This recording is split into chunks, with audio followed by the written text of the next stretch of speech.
What is up, everyone? Welcome to a very special edition of Andrew's Awesome Car Cast. This is episode 3, and what makes it so special, you might ask? Well, we're gonna have guests today. That's right, first time, right out the gate, doing it fast, bringing on some guests. That was a stupid thing to say, but I'm sticking with it. So, little background on my guests before I call them up and bring them on. It is 2 guests, by the way, is a pair. The first is, I'm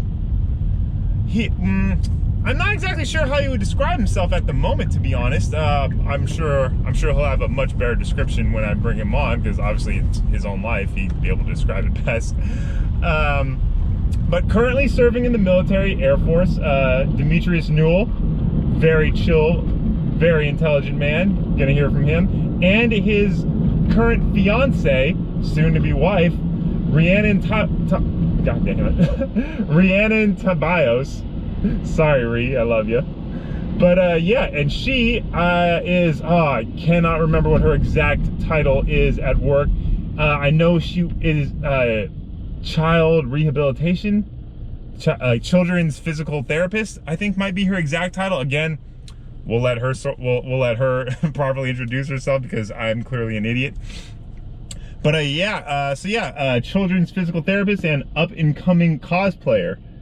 So yeah, let's just go ahead and get them on. So yeah, let's see if this works. Also, I have no idea how this thing's gonna pick up audio, that's just coming through my car. But you know, fuck it.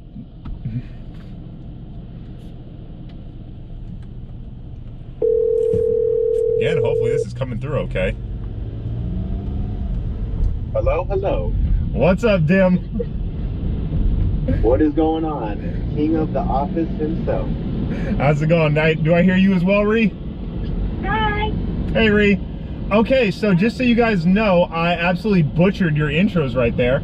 So if you want to go ahead and tell people a little something better about yourself, go right ahead. You go first.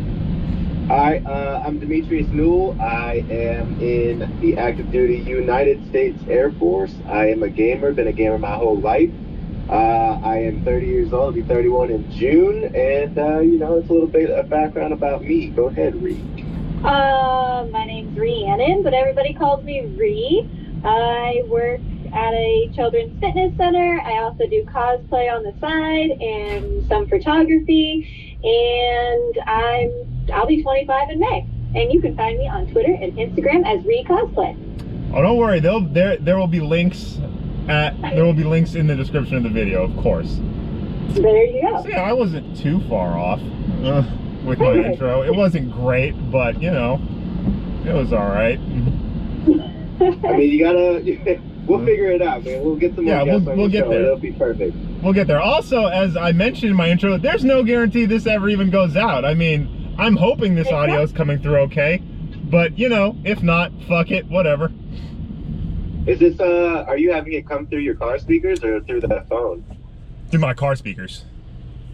I would imagine that would be okay, but I don't know. Yeah, I don't know either. So yeah, so just getting right into it. What did y'all want to talk about today? I was going to talk about my military career, but Absolutely. I think that I might have some stipulations on that. So instead of talking about that, I was just going to probably go into fitness. What do you think? Yeah, I mean, we can talk about your military career, you know, as much as you can. Don't want to get anyone in trouble, of course, you know? Right. But then, yeah, I don't know, we can jump around, we can talk about whatever you want. This show is whatever the fuck I want it to be, you know? There is no structure, there is no... So if you want to start with the basics of my military career, we can do that. I just can't get into anything specific. Absolutely, go ahead. All right, so I've been in, like I said, United States military, United States Air Force specifically. I've been in for 11 years in last January, so it'll hit 12 at the end of this year. I joined in 2008, so that was when I was approximately 19, I think, or 19 going on 20, I think. So I didn't join right after high school, but I realized that my life wasn't really going anywhere. I was working like 3 jobs, and still living at home. Wasn't able to pay for any bills or car payments or anything like that. So I had to figure out something to do with my life, and couldn't afford college. So military was the next best thing. And then here I am 11 years later. Hey, that's something we can all relate to. Yeah, so... You know, not everyone does the military thing, but I'm willing to bet everyone at some point in their life has been at a point where it's like, well, I need to do something. I'll settle and do this. Yeah. Oh, yeah, no, absolutely. For you, it was the military. For me, it's what I like currently do. Yeah, so I kind of felt that I was probably nearing a point where I was running out of options. And one of my friends at the time was like, let's just go check out the recruiter and see how it goes. And we did it, and the recruiter did his job and talked us into putting in our application. So yeah. that's the way it went. As they do. Yeah, so within my military experience, I would say that, you know, I went through basic training, and I had a school. I actually, my job in the military is meteorology, which means, you know, I forecast the weather for pilots. That means they come to me if they need weather information, or if before they fly, they actually need a weather forecaster's initials before they can even go anywhere. So weather has to be approved, and they have to go through a whole bunch of other stuff, but weather is like a first stop shop for them. Makes sense. That's something that's one of those things that the average person like myself just doesn't think about, you know? Oh yeah, no, absolutely. Yeah, you just can't launch a plane or, you know, a boat, whatever it may be, rocket, whatever, without considering the weather. You know? Oh yeah, for sure. It's one of those things. So, I mean, in addition to that, I mean, weather is used for a lot of different things. There's space weather, there's like transoceanic weather, there's localized weather for, like, let's say that they're just flying in the local 25-mile radius or whatever. So there's a whole bunch of like different stipulations that, you know, goes into my job, but not every weather shop does the same thing. Now, to put this in context for morons like myself, like, let's say, like, I'm just trying to think of like an example here. Okay, like, let's say tomorrow. Hold on. Okay, no, because as you know, I record this while driving. Something might have been about to happen that I might have had to deal with. No, we're good. So yeah, so let's say tomorrow, like, pretend you're at work right now. Let's say tomorrow they're gonna launch, you know, some sort of a rocket. Let's call it a rocket. They're gonna launch a rocket into space for whatever the fuck reason. Like, would someone throw something on your desk, be like, Demetrius, we're launching this tomorrow. We need you, like, to clear the weather for this. Like, give me the weather report for tomorrow for, you know, Cape Canaveral, Florida. Like, is that what you do? Or like, what exactly does your day-to-day look like, is kind of what I'm driving at here. So it depends. So we're gonna go with your rocket scenario right now.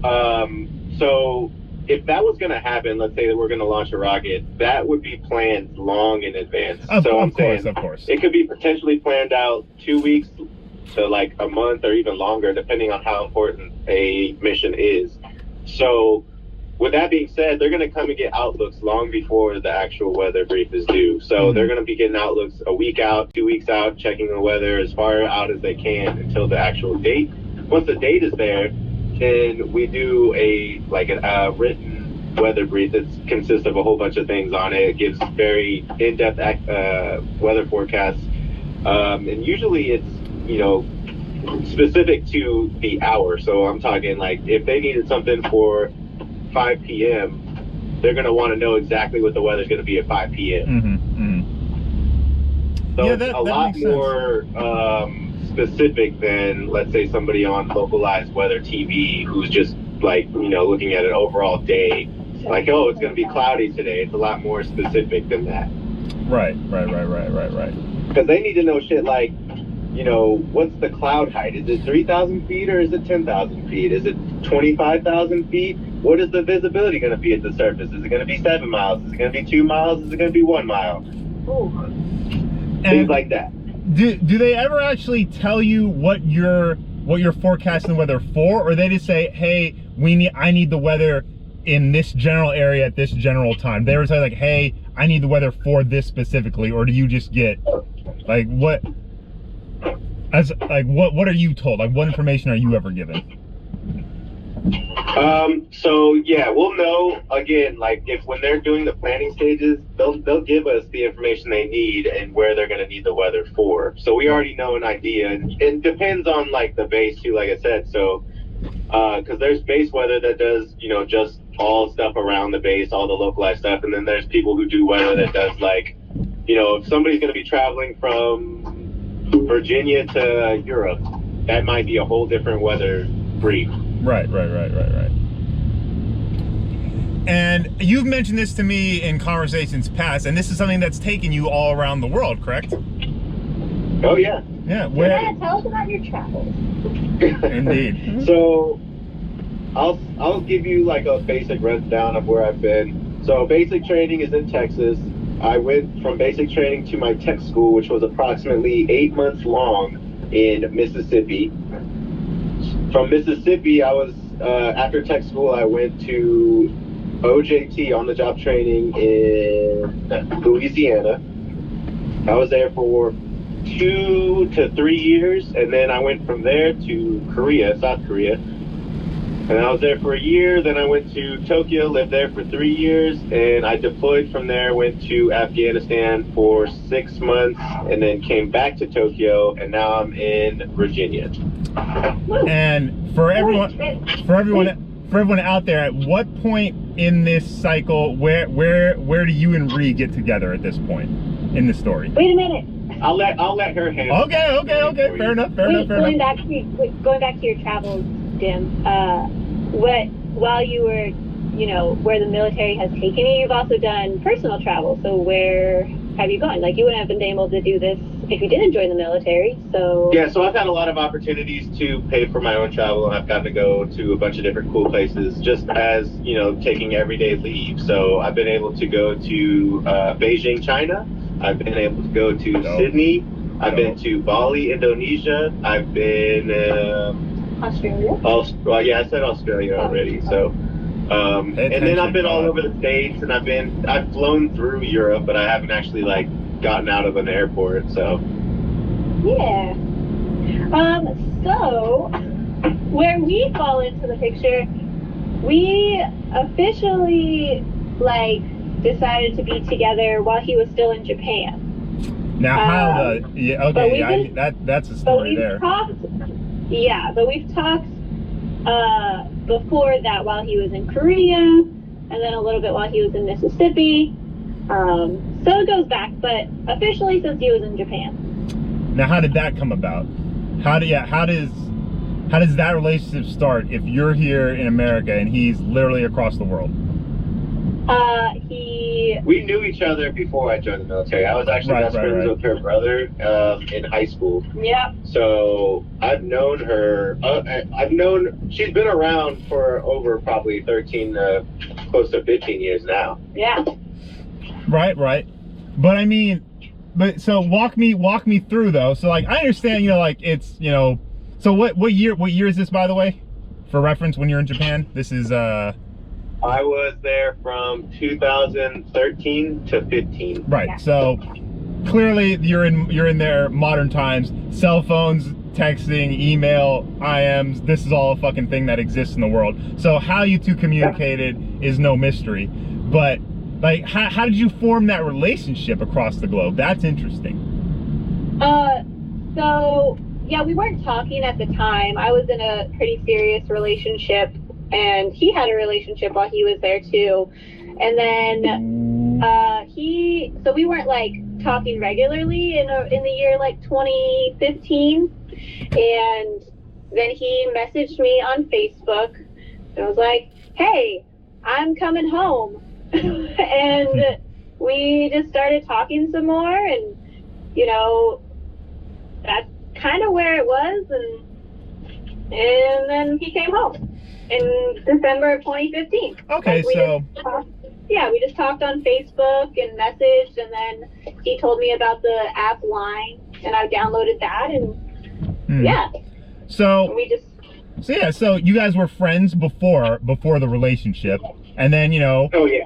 he said he says he's coming home. You guys talking, and then it sounds like at some point one of you said to the other, "Hey, when you get back, you want to give this thing a shot?" That's pretty much that's it. exactly what happened. And he came home on one of the most stressful days of my life. I was going through some black belt testing, which is like 3 days of testing and physical just craziness. And he got home and said, "Hey, I'm home. I'm at my mom's. Come over." And we had dinner, and I was petrified at the front door. Now, I hadn't seen him for over like 8 years. Like, I hadn't seen him for a very long time. Now, time out. This was my first time seeing him. Time out. We're gonna branch off on a bit of a tangent here. I did not know this. Okay. What do you have your black belt in? Yes, I have 3. You have 3. Yeah. Oh, let's go. Talk to me. What are they in? What professions? They're in Taekwondo, karate, and Krav Maga.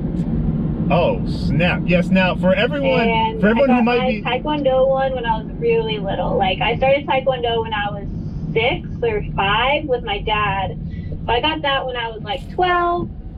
And then I left martial arts and did dance for the next like 10 years of my life.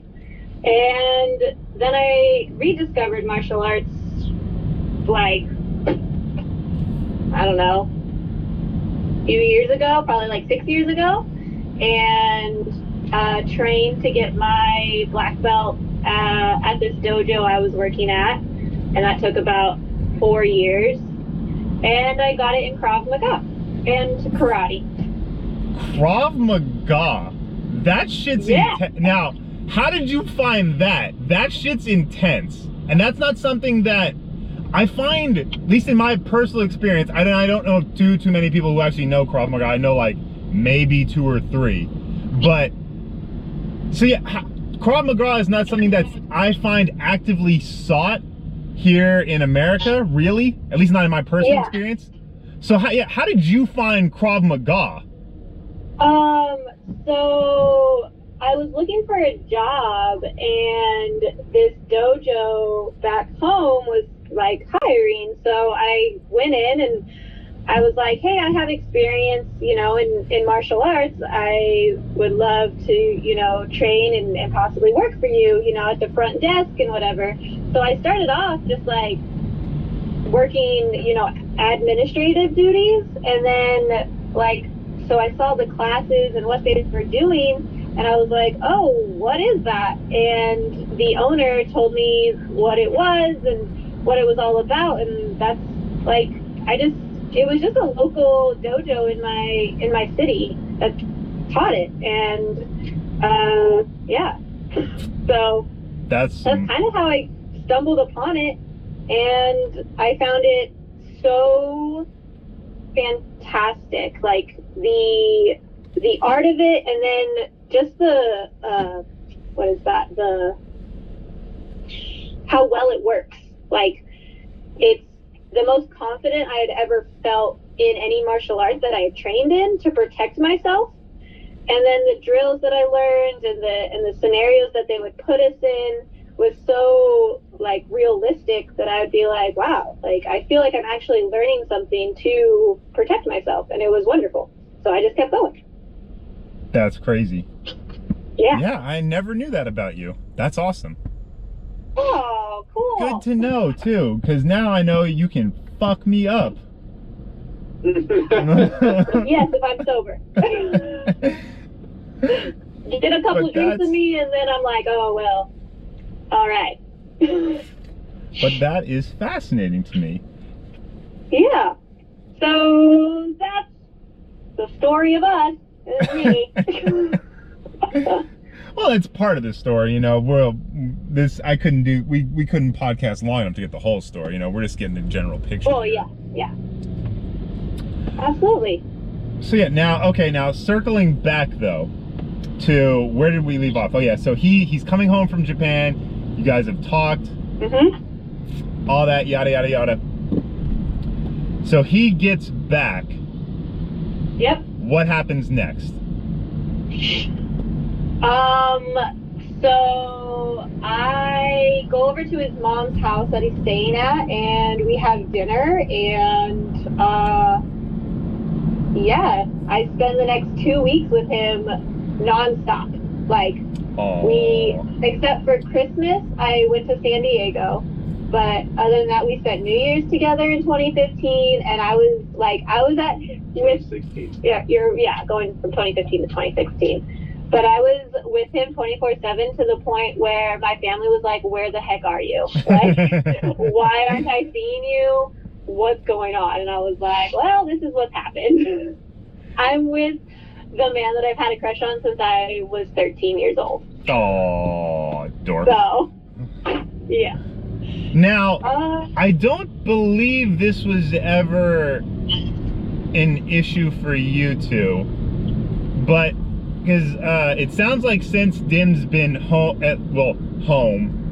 using air quotes here, been back in America at least, it doesn't sound like he spends too much time away from home, by which I mean he won't be like, "Hey Ree, I'm going to the base for a week," or anything like that.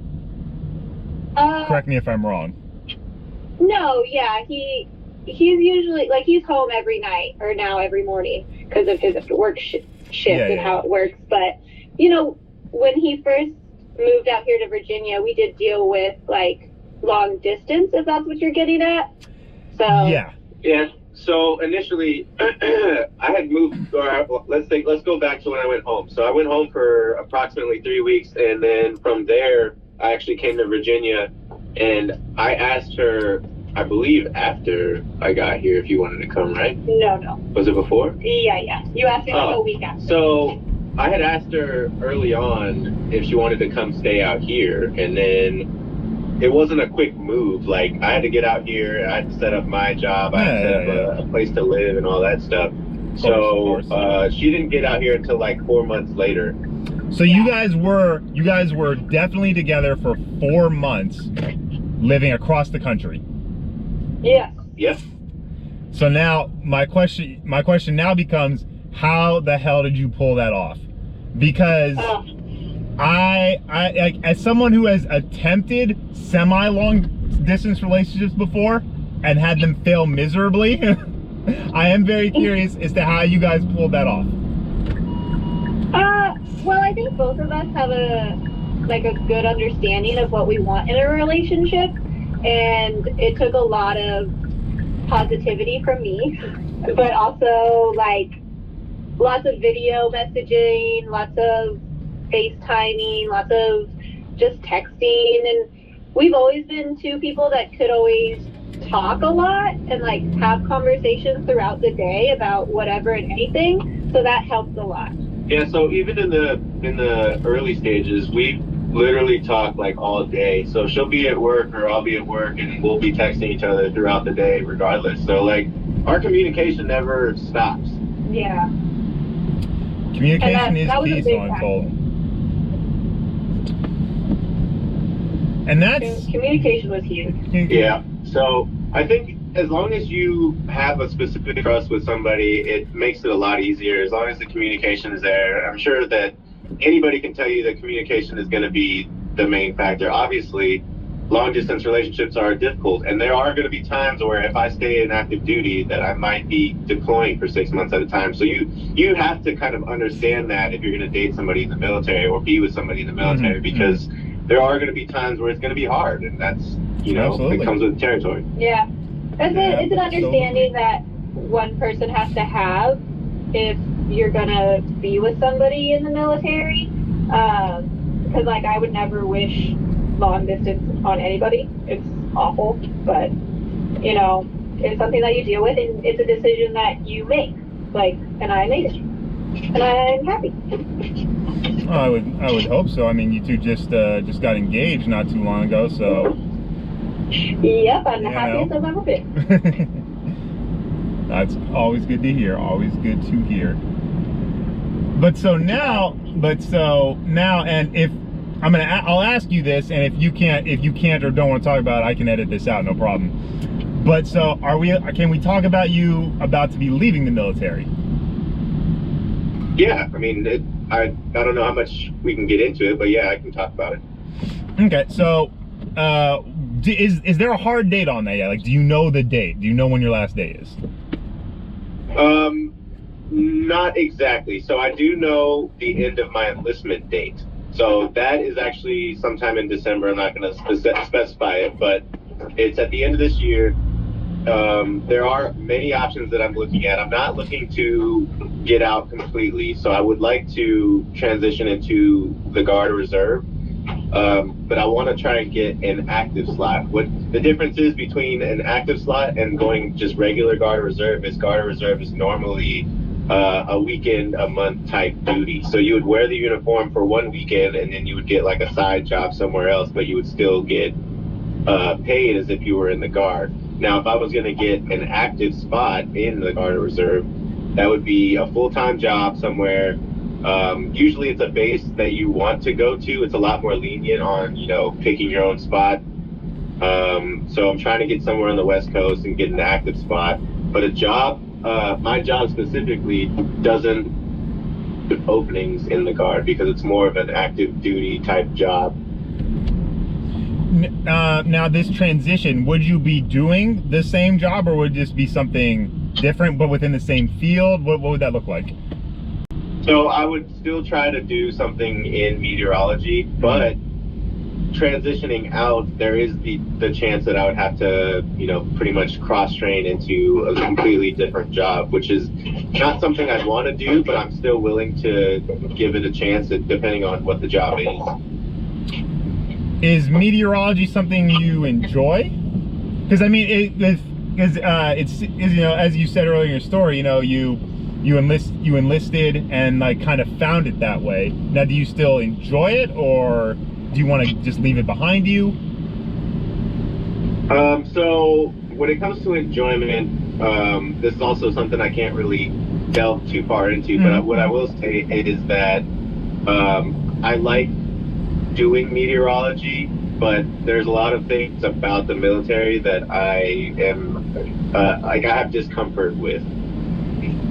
That's only natural, of course. I mean, I don't know a single person who loves every aspect of their job. There's always something, Yeah, there's definitely some people, and I know a lot of people in my field who have had like an amazing career and haven't had any trouble with anything, or haven't really had any adamant thoughts about the job or the military itself, and that's fine for them. But I realized that this year a lot of things are changing, and I have to start making bigger decisions on what I'm gonna do for now a family versus myself. Yep, ain't life a trip, Yeah. And so, Rhi, on your end, how are you handling all this? Because it's different. It's obviously different for you because he's the one who has to do it, whereas you're the one who kind of just has to sit back and support, but ultimately watch it happen. Yeah, I will support any decision he does and decides to do, and if he wants to join the Guard or Reserves and do that, then of course I'm going to support him, and I just want him to be happy, and I am lucky enough to have a job that I absolutely love going to every day, and to see that someone you care about isn't happy going to work every day, it like hurts. So I just want him to enjoy his day-to-day duties, and if that's getting out and work, then we'll do it. And so I'll just continue to support him and be positive, and yeah.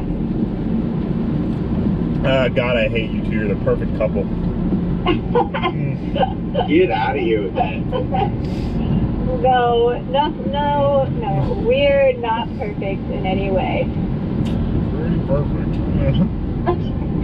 I mean, it's easy to say somebody's perfect when you just see the outside layer. Oh, I'm not saying you woke up this way. It's absolutely work. What are you talking about? I wake up this way every day. Bitch, I'm fabulous. Right on. But yeah. So now, so with Dim going through all of that, Yeah. Rhi, as you stated, you love your job and whatnot. Sure do. How did you find that? So when he invited me out to Virginia, I immediately started looking for jobs online. And I just started putting in my application everywhere because I didn't want to get out here and not have something lined up, an interview or something. So I knew I loved working with kids, and I knew that I wanted to do something fitness related. So I just went online and I started applying to gyms and dance centers and karate places, and my job, my gym, Children's Fitness Center, popped up, and I said, okay, I'll apply. And I got a bunch of phone calls back, and you know, I got a phone call back from my boss now, and she told me about what this place was and all of these things, and I was like, wow, this sounds incredible. And so I did my research on the place, and I accepted the job. She offered it to me while I was still in California, and I started doing my training right there in Cali. And when I got here, I had a job, and yeah, I started literally like 2 days after I got here. I went into my first meeting with everybody and the staff, and since then I've just fallen in love with it more and more. I've been able to travel and go to the corporates, like different seminars and conferences, and just learn more about this company. And every time I learn more about it, the more I fall in love with it. So no, did I explain what I do? Did you explain what you do? Yeah. No, actually. Okay. Well, real briefly then, like as long as you want, I got time. My Children's Fitness Center is a franchise that has classes from 6 weeks old all the way up to like 10, 12 years old, and we promote fitness in a fun, awesome way, getting kids moving. We do songs and dances and relays, and that's those are the main classes, and I am a director of a My Gym here. And so I do a lot of the administrative work and the marketing and, you know, like staff development and all that stuff. So it's a wonderful place. And you are happy doing it, most importantly. Yes, I am happy every day doing my job. So that leads me to this. How did you find cosplaying? Oh, well, so I've always gone like above and beyond with like Halloween costumes. As you do. I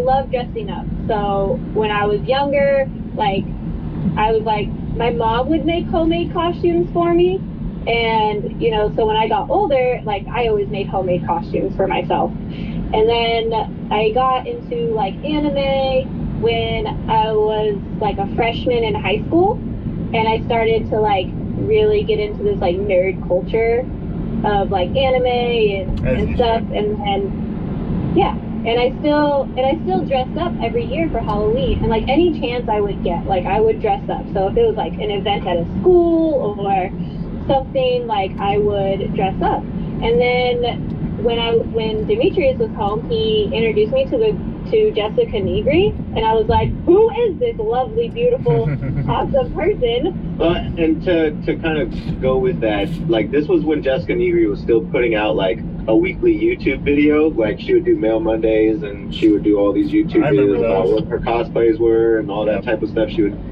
have a lot more video conversations with her viewers, but she doesn't really do that anymore. So yeah, it was pretty amazing that she did that in the first place, just because to this day, you know, as you and I know, and other people may not know, she still makes all her own costumes by hand, Yeah. by herself. Oh yeah, definitely. So, you know, it's crazy that it's crazy that she did it for as long as she did, but to even think that you could create what she creates and then still record and edit your own YouTube channel.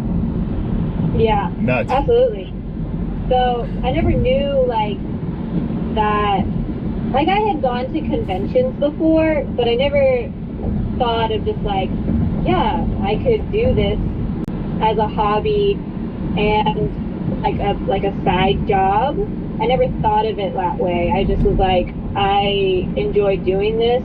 And then he introduced me to this like cosplay creating culture, and I was like, oh my gosh, this is amazing. In addition to that, we had actually gone to a convention when I came home. So like we were able to go to a convention, see a bunch of people dressed up, and kind of be in that world before, like right after we had watched a bunch of these videos and stuff. And we continued to go to more conventions once she moved here.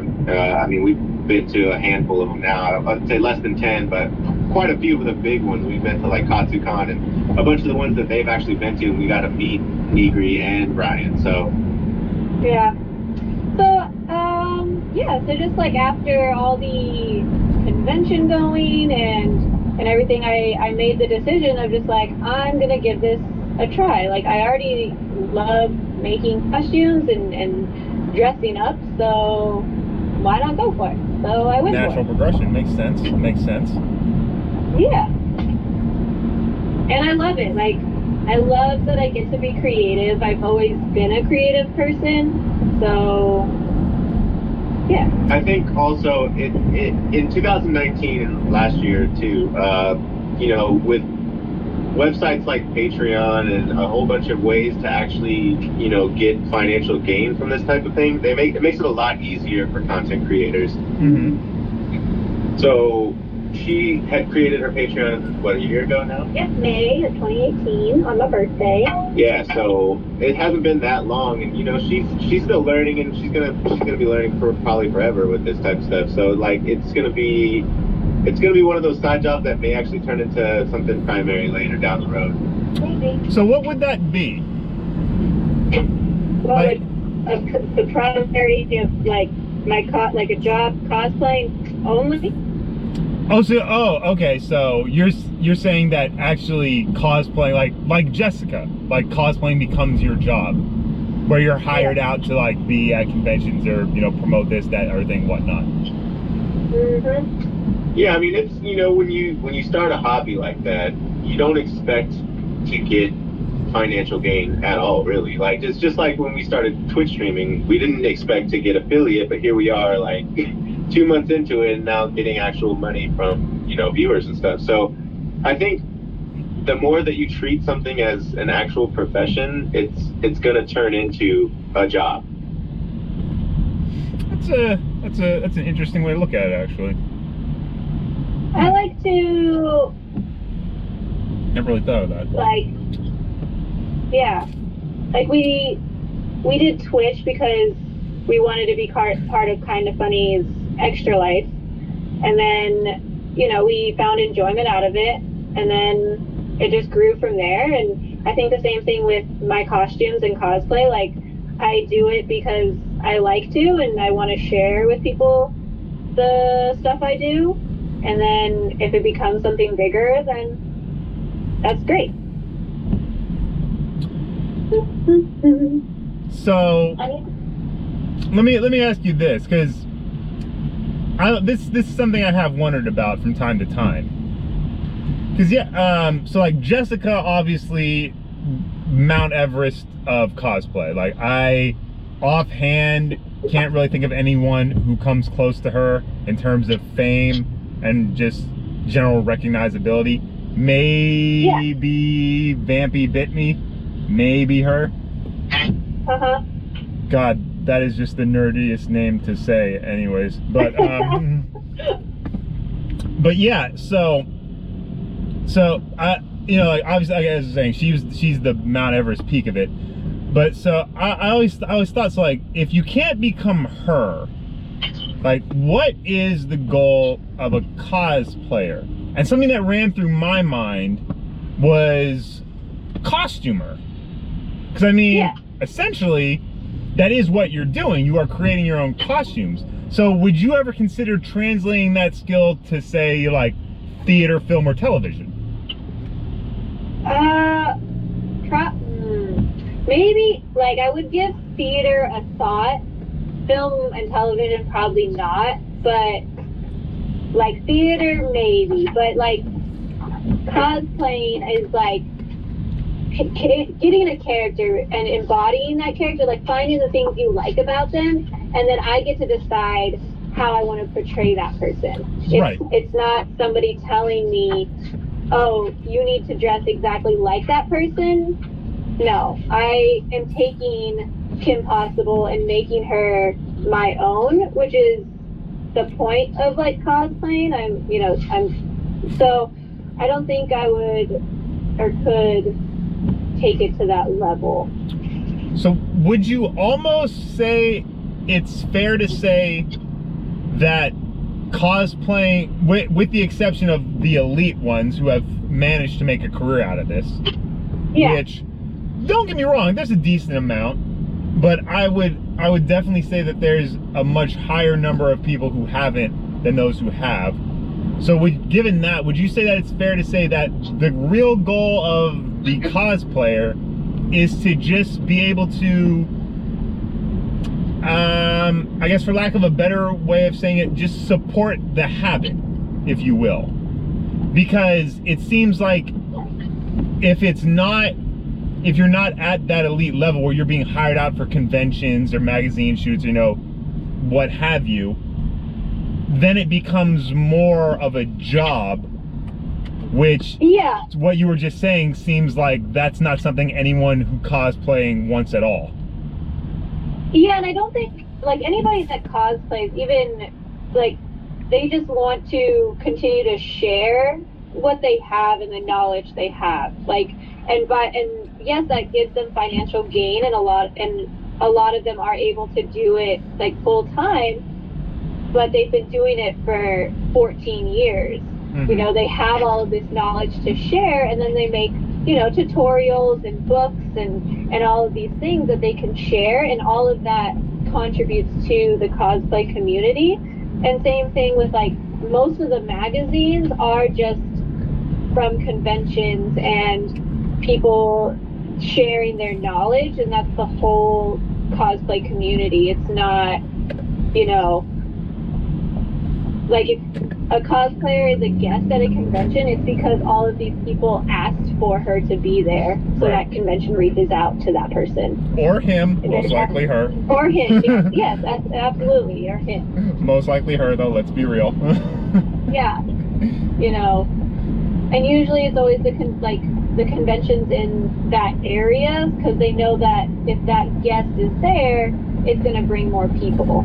I think also, when you're speaking about the cosplay community in general, it's almost like when you go to these conventions, everybody is treated pretty much like family. Like, you could be going into this convention wearing, like, some skimpy outfit with, like, hardly anything on, but you're usually respected, and you're usually going to be, like, meeting people that you may have never thought about before. And I don't know if you've actually ever been to like an anime convention, but, like, Not yet. everybody there is there to support everybody for the most part. And then if you're not, there are specific rules that will get you kicked out. Right. Like, so in addition to that, the famous cosplayers that are out there, and the ones that, like me and stuff, are still nice and respectful to the up and comers, like Rhi. Like, she contacts certain cosplayers almost daily just to ask questions on, should I do this gun this way? How should I paint this part of my costume? Should I build my armor like this? Yeah, and they're always so helpful. And they're all willing to share, which is the best part. That's always good. Yeah. And now I want to ask you both. So when did Twitch become a thing for you two? So, like you said, Rhi mentioned it a few minutes ago about how you guys wanted to do it to be part of the Kind of Funny Extra Life, which, brief synopsis for anyone watching this, is every year around the holiday time, there's a thing that goes on called Extra Life, where anyone really can go on Twitch, which is twitch.tv, which is an online streaming service where you stream. People mainly stream video games, but really you can stream whatever the hell you want. And you stream for 24 hours straight in support of children's hospitals. So that's a brief history of that. And so you guys initially got on Twitch to join that because you wanted to help raise money for kids. But then you kept at it and you still stream today. So walk me through that. Like what kept you want to do that? Word's hard. What made you want to keep doing that? So, to give even more background, we started our first Extra Life in 2017. After that, I remember Ree specifically saying something about how much fun she had and, you know, how she really wanted to continue streaming. And I never really think about it until that moment, I think. So from that point on, we just started buying all these different utensils. So we got like our microphone, we got our headphones, and started getting one thing at a time, started getting the Elgato stuff set up. And now here we are in almost March now, almost April. It just happened. It came so quickly. Dim, do you want to hear the great part about this? So my camera was dying a little bit, like starting to get a little low. So I went to plug it in, and apparently by plugging it in, it stops the recording. Oh. So I've restarted it now, but that whole story you just told was missed. Well, great. All right, let me just recap what just happened. So yeah, this for anyone watching this is gonna be some interesting editing for you. We started streaming 2017 for Extra Life. We made approximately $500 on our first time. We were like, that's fun, we should do it again next year. So last year we did it, and we actually bought a computer setup and like a whole bunch of stuff. And Rhea ended up talking about how she really likes streaming, and we got into it immediately after that. And back in January, we became affiliate. So affiliate, for those who don't know, is, you know, Twitch is able to let you get donations and actual like payment for doing your stream. We just hopped on that bandwagon real quick. Yep. No, yeah, it's definitely if you can pull it off, it can be anyways a very lucrative thing, because they give you the platform, and just from a straight up production point of view, that takes out so much of the cost. Like the main cost for a Twitch streamer is going to be I mean, you can stream PlayStation, Xbox, PC, Switch, whatever you want, really. But your main costs are going to be your camera, and if you're PC gaming, your PC. Yeah, and like I said, we only had just got a $300 PC. It's not the greatest, but it does the job. I can only stream in 720p, but you know, I don't think it really matters as long as you are pretty much interacting with your people. All your people who come to your stream, if you're very active and, you know, talking to the stream throughout everything, I think that means everything. So yeah, no, the 720 thing isn't a big deal at all. He explained it to me once in greater detail. I don't remember, but Alfredo Diaz, for those of you who don't know, member of Achievement Hunter, he once explained on his stream that pretty much if streaming anything over, I want to say not even 10, I think he said maybe even 900 on Twitch is essentially pointless. Because he broke it down in greater detail, but his explanation was it's essentially pointless because the platform just isn't built. The platform is so simple, it isn't really built to handle like true 1080 4K content. So going anything above, like I said, I believe he said 900, don't really remember what he said, like going above that is essentially pointless. So you're doing fine. Yeah, and I mean, we've had a lot of success out of it. Our first month was kind of like our best month, actually, and you know, we're starting to plateau out a little bit, but I mean, we have a great time doing it. You know, with both of us working full-time jobs and, you know, having a bunch of extra stuff that we do, we can't stream as much as a lot of people do, so we try to get in there about 2 to 3 times a week if we can, and usually we'll stream for like 3 to sometimes 7 hours. Like, why not, man? yeah, I mean, if we're off, then we're usually pretty much down to stream. And then we always try to play stuff that, like, you know, maybe brand new, a single player brand new game, at least do it for a little bit, and then switch over to some multiplayer stuff and play with the viewers. Well, yeah, you know, like I said, like, you have a full-time job already, so, you know, in terms of length, you know, that's actually above and beyond. Most people I know who have a full-time job and then also Twitch stream, they stream for about 4 hours when they do stream. That seems to be like the sweet spot, I find. Yeah. But yeah, no, like I said, you guys already have full-time jobs, so I mean, really, it's just everything after that is just gravy. Yeah, I mean, and I think, like you said, 4 hours is definitely a sweet spot. And, you know, 4 hours comes up so quickly, you don't even really feel like you stream that long when you get to that point. You're like, oh, shit, now it's like 4 hours in. And especially, like, you know, if you're having a great time with your viewers or, you know, you're just having good conversations, yeah, it makes it, like, really fun. And, you know, you're so engaged that it goes by so quick. And then also, because streaming isn't your full-time job, you do have that luxury of you get to play whatever you want. Oh yeah, you know, I mean, obviously there's going to be games that, you know, some people are going to rather watch, which is fine, but then you get to play weird shit like games where girls are wearing panties and like reading visual novels and shit. Yeah, some of that good shit. But yeah, but now, we like playing all that weird shit, so I gotta support it, you know? Ain't nothing wrong with that. Yeah. Let's make it. Yeah. Yeah. But so with the Twitch stream, like, what is your hope for that? You know, I never really had a hope for it, honestly. Like, I'm happy with where it is. I'm happy that I have a consistent 4 to 5 people who come to our stream every time. I'm happy that I do get any kind of compensation from Twitch. Like, this is all side job for me. Like, it's not something that I'm gonna put all my time into. I know that for some, like, you know, some of our friends or whatever, they will probably want to do this as like their full-time job, but that's not what I consider when, you know, I stream. Understandably it's so. all for fun. Yeah, I think that's the way to go too. I mean, don't get me wrong, it's entirely possible to blow up on Twitch, but I feel like because the platform has been around for as long as it has been now, it's much more difficult because your all-stars are essentially set, you know? Oh yeah, definitely. So it's like you have your Dr. Disrespect, you have your ninjas, you have your Professor Broman, all of them, you know.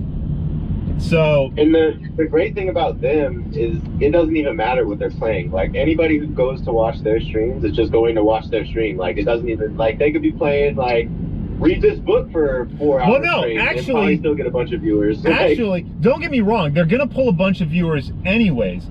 But I heard something a little while ago. I forget what game it was he picked up.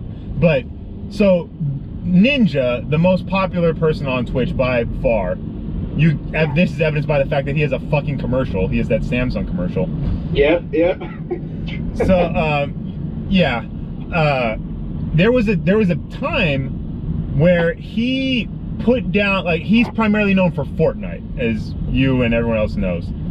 Yeah, yep. Especially after the Drake stream. There was a time where he put down Fortnite for like a week, just like a week or two, and he lost, like, I want to say it was something ridiculous, like 10 to 20,000 subs. Holy shit. Yeah. Wow. I mean, don't get me wrong, like, that's not, the majority still rocked with him, and some of them may even come back. But yeah, like, there are absolutely people who are just there to watch him play Fortnite, because he is one of the top Fortnite players at least in America. Yeah, definitely. But yeah, so like, I feel like I follow him. I don't sub to him. I follow him, so I don't just out of curiosity, I'll watch him every now and again for like a minute or two.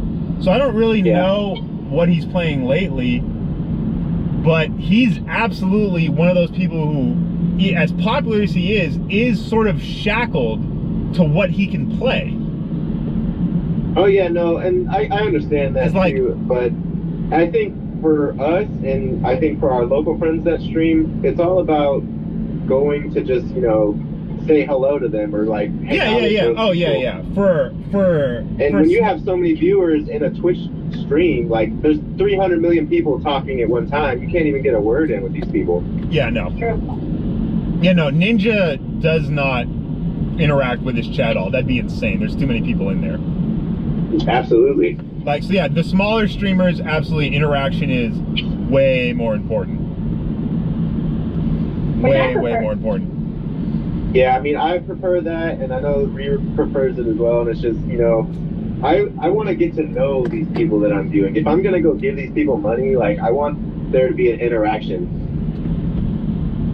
Yeah, it's a good way of looking at it. Like, But, go ahead. Like, why would I go? Not necessarily throw money at Ninja per se, but even these like moderately big streamers, it's hard to give them money when they already have a huge fan base and they may not even see you. Yeah. Yeah, I'm definitely more into the more smaller content creators. Like I don't sub to anyone, any like mega streamer or anything. Like I may follow them just like every once in a while, get curious to see what actually, you know, like good gameplay looks like. Yeah, for sure. But And I mean, when you say good gameplay, it's even greater gameplay. Like it's insane how good these people are sometimes. Like Yeah.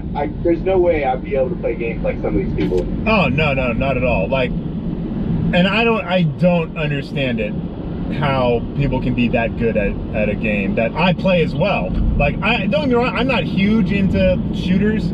I dabble here and there, but just like watching some of these people play, like I don't understand at all.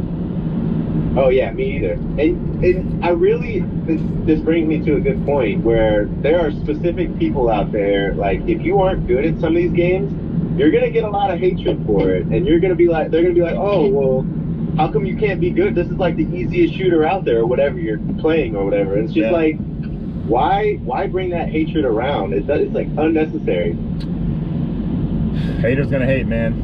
It's what the internet is built on. Yeah, I mean, it's just like those people who jump into your stream just to like talk shit, basically, or like say some inappropriate stuff that isn't, well, like what are you gaining from that? That's interesting to think about.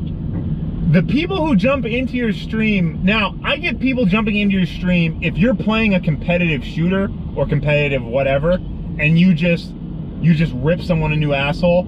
I can comprehend that person coming into your stream to talk shit because you just wasted them. Like, I get that. I don't agree with it, but I understand it. What I don't understand is people who will jump into a stream and will just start spouting random just hate or racism or nonsense or whatever. Or, you know, like someone will do the thing where they like, you know, like draw a dick made out of commas or whatever the fuck. You know, like, I don't understand that. Because like, I don't understand, like, why would you waste time doing this? Like, you have this free time. So you're just like, man, you're just chilling at the crib on a random Wednesday, like, man, what should I do? Let's say I could watch some TV, Netflix, PlayStation, Xbox. Nah, I got it. I'm gonna go into Ninja's Twitch stream and I'm gonna put a giant dick in his chat. Yep. I don't understand that mindset at all. I mean, maybe I don't know. Maybe it feels better for them and their self-confidence. I have no idea, but like, it's super disheartening too for us little streamers, where you may only have like 5 or 6 people in there, and then you got somebody who's like, well, why aren't you fucking on Twitch right now? It's like, what the fuck, like? Yeah, like I don't get it. I'm just happy that I have a great group of friends that come to our streams, and I got good mods such as yourself who will immediately take that person out. Hashtag Swag Dojo. Shameless plug. Yeah. So let's see. What are you? I saw you picked up Anthem. You gonna be streaming some Anthem anytime soon? Yeah, so I actually haven't been able to play with my busy work schedule lately. I think the last I played, I got to level 13, and I'm in the middle of that section that everybody hates, where you're like stuck in free play and you gotta go handle like a bunch of different stuff, kind of basically on your own. Yeah, that's where I'm at the moment too. Although I did look at your stats. You are ahead of me at the moment. Yeah, I mean, the cool thing about Anthem is I knew what to expect going in. I gave myself this thing where I was like, mentally, I'm gonna go into this game, and I'm gonna have fun with friends. I don't really care about the story. Like, I have a good time with the shooting and the flying. That's all I really care about. Yeah, me too. I came into this game knowing exactly what I was in for. I played the demo, so I love the gameplay. Like, story-wise, I kind of knew they were going to fumble the story because, in my personal opinion, no shooter has ever had a great story. Right. Like, ever. Like, I honestly can't think of one. Like, yeah, I mean, there's been some good... Hello? Did I just lose him? Uh-oh. Uh-oh. Oh, no, there we go. We're back. Can you not hear me? Hello? I can hear you now. You cut out there for a second. Oh. You're good. All right, so what I was saying was the first-person shooter thing with stories, I mean, Call of Duty, I think, has done single-player stories, probably some of the best ones out there, but, like, it's far and few between for any of these games.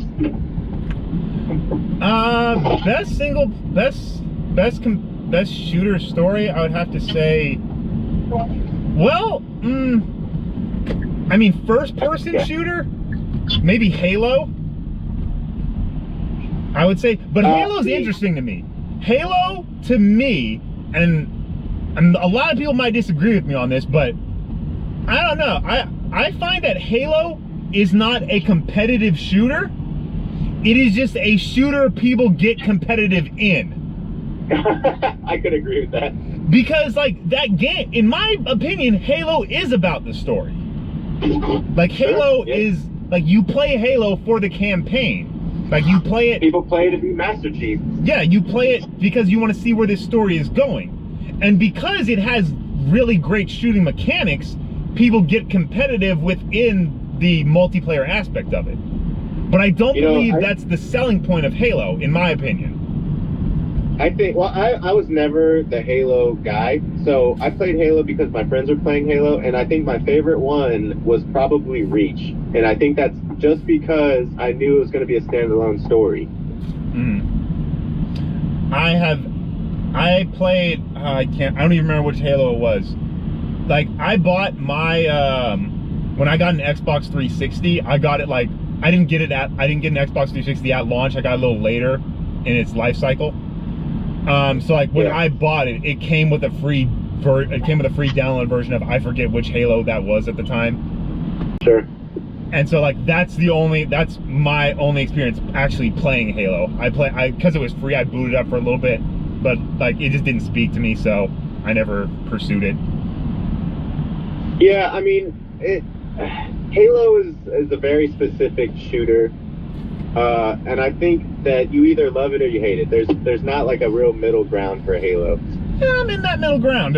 Like, I don't love it, I don't hate it, but there's just no time for me to play it. Like, especially nowadays. Maybe back in the day when I was in high school, early college years, when I had all the time in the world to go play games, I might have considered getting into Halo, but even then, there was just other things I was more interested in playing. Oh yeah, no doubt. But yeah, back on Anthem. Yeah, like I knew what I was getting into in Anthem. Like I knew exactly what was happening. So I'm not mad at it at all. I think for podcast groups like Kinda Funny and all these major gaming outlets, they do hit on the point that like it's going to be partially broken for any of these games and service games to come out and do really well immediately. It takes a while, so. If you're an early adopter, you kind of have to know that immediately. Man, I think we're at the point where every game launches a bit broken. Like there are very few and far between games that launch without some sort of crazy glitch. Now, the Anthem bricking PlayStation 4's thing, that's unacceptable. Like, that's some straight bullshit. To me. I mean, never happened to me, but yeah, it hasn't happened to me yet, knock on wood, but yeah. But like, that's an unacceptable thing. But like, every game launches with something fucking wrong with it. Like when Red Dead 2 launched, I remember seeing all these videos of like people just get randomly thrown off their horse. I saw one where a guy's horse randomly caught on fire and just like ragdolled through the air and some shit. And like that horse would be dead and they would lose all that shit.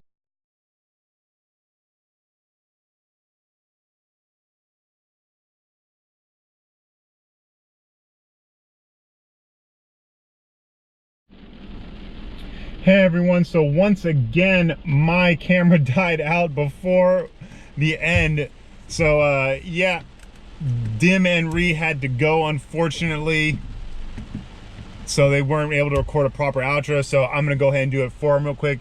Please be sure to follow them both on Twitter and Instagram. You can find Dim on Twitter and Instagram at GiftedDim. That's gifted with a Y, so that's GYFTEDDIM63. GiftedDim63, Twitter and Instagram. Give them a follow. You can find Rhi on Twitter and Instagram at Rhi Cosplay, RHI Cosplay. And also, please go support Rhi on Patreon. Her cosplay is amazing. Back her if you can. Again, same thing. That's Rhi Cosplay on Patreon. Just search her. You'll be able to find her. Twitch. Please be sure to follow them both on Twitch. They stream pretty much whenever they feel like it. It's twitch.tv/gifteddim63, same as his Twitter and Instagram. Again, they're awesome. Please go give them a like, a follow, subscribe, support them if you can. They're just two amazing people. Love them both. Thank them both again for being on this. And yeah, that's gonna do it for episode 3 of Andrew's Awesome Carcast. Hope you all enjoyed it, and I will catch you on the next one. Peace.